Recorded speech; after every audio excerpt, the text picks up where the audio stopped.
Hello, I saw your picture of this problem, and it seemed to be your question was about this last part. I would just use either your computer, use StatCrunch or the calculator to come up with the correlation coefficient.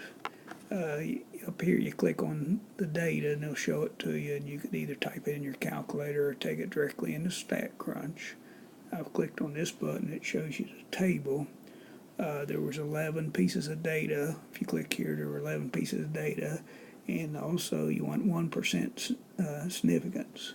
So 1% kind of cut off, but 1% significance is here. 11 pieces of data, it's 0.735. I think you'd maybe only count at 10 pieces of data. So that gives you this number. Your correlation coefficient is greater than the critical value, and that tells you there is sufficient evidence to conclude there's a significant there's a significant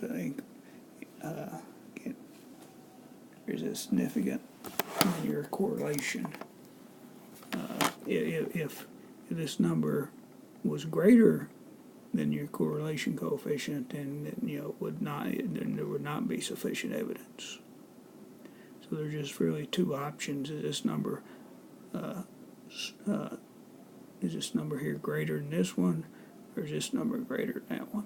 There's two options. In this case, your correlation coefficient is greater than your critical value, and so it gives you this conclusion. Hope that helps.